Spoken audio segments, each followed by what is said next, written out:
আমি এই প্ৰেছ মিটটো এইকাৰণে আয়োজন কৰিব লগা হৈছে। যোৱা 2 তাৰিখে আমাৰ 24 নং মছলপুৰ MCLA সমষ্টিৰ PM ৰাকেশ ব্ৰহ্মই আমাৰ কালজাৰ VCDCৰ চেয়াৰমেন ইন্দ্ৰেশ্বৰ ৰাভাই PMAY আঁচনিৰ আৱাস যোজনা আঁচনিৰ হিতাধিকাৰীৰ পৰা পইচা লোৱা বুলি আমি গম পাইছোঁ আৰু সেই মৰ্মে তাৰমানে কিছুমান যিবিলাক মানে হিতাধিকাৰীৰ পৰা পইচা লৈছে তেওঁলোকে EMক এইটো মানে অৱগত কৰাইছে বা অভিযোগ দিছে। সেইকাৰণে EM ৰাকেশ ব্ৰহ্মই জুলাই 2 তাৰিখে তেওঁক মানে কালজাৰ VCDCৰ চেয়াৰমেনৰ পদৰ পৰা তেওঁক অব্যাহতি দিয়া বুলি প্ৰেছ মিডিয়াত দিয়া বুলি আমি শুনিছিলোঁ তাৰমানে। গতিকে সেই মৰ্মে তাৰ প্ৰতি অভিযোগ হিচাপে তেওঁ মানে ইন্দ্ৰেশ্বৰ ৰাভাই যোৱাকালি প্ৰেছ মিটত নিজকে তাৰমানে নিৰ্দোষী বুলি তেওঁ নিজে কৈছে আৰু ৰাকেশ ব্ৰহ্মই মানে তেওঁক এনেকুৱা মানে ধৰণৰ মানে কি বুলি কয়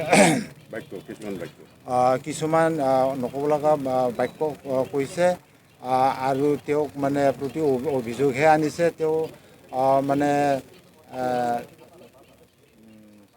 তেওঁ যি ধৰণে তেওঁৰ ওপৰত পদক্ষেপ লৈছে সেইটো ল'ব নালাগিছিল বুলি কৈছে। গতিকে আজি তেওঁৰ বিপৰীতে আমি আমাৰ আলাকজাৰ প্ৰাইমাৰীৰ পৰা আমি এই পাৰ্টিৰ UPPL পাৰ্টিৰ ফালৰ পৰা আমি এই প্ৰেছ মিটটো আয়োজন কৰিব লগা হৈছে।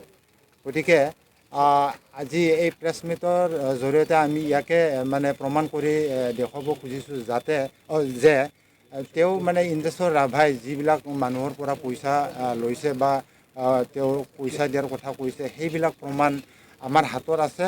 গতিকে এই প্ৰমাণবিলাক আমি ইয়াত মানে দিব পাৰোঁ। ৰাজহুৱাভাৱে আমি তেওঁলোকক মাতি আনি মানে এই অভিযোগৰ ভিত্তিত তাৰমানে আমি প্ৰমাণ দিব পাৰোঁ। গতিকে এইসকল মানুহ আমাৰ লগত আছে। গতিকে তেওঁলোকৰ পৰা আপোনালোকে এই মানে যে পইচা খুজিছে বা পইচা লৈছে সেইটো জানি লওক। এইটোৱে তাৰমানে ক'ব লগা।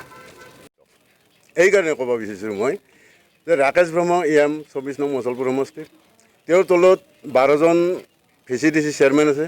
চেয়াৰমেনৰ ওপৰত তেওঁ গতিকে এই 12জন চেয়াৰমেনৰ ভিতৰত মাত্ৰ ৰাভাৰ ওপৰত যে এনেকুৱা এটা সমস্যা আহি পৰিল আৰু ৰাভাক যে বহিষ্কাৰ কৰিব লগা হ'ল ইয়াৰ মূলত কাৰণটো হ'ল এইটো যে ইয়াতে বহুকেইজন সাক্ষ্যদানতে দিছে 2000 কৰি লয় 1000 কৰি পিছত আৰু দিব লাগিব।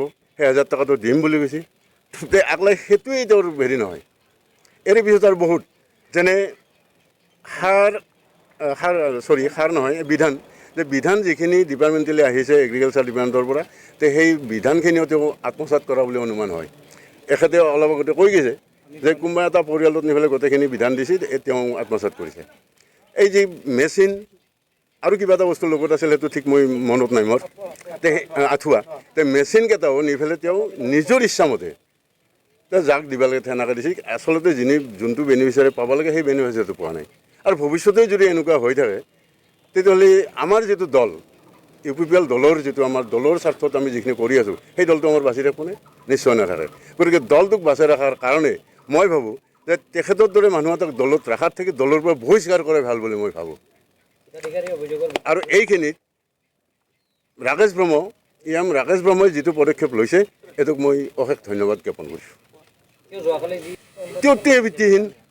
তেওঁৰ যদি ভিত্তিহীন নহ'ব আজি পইচা দিয়া মানুহ যি দুজন মানুহ ইয়াত আহিছে যে 2000 টকা দিয়া কৰি ইয়াত কৈছে আপোনালোকে আৰু 1000 টকা তেওঁলোকে দিব লগা আছে। 1000 টকাটো তেওঁ হয়তো নিবা অহা নাই। এই কেলেংকাৰীটো লগাৰ কাৰণে নিবা অহা নাই।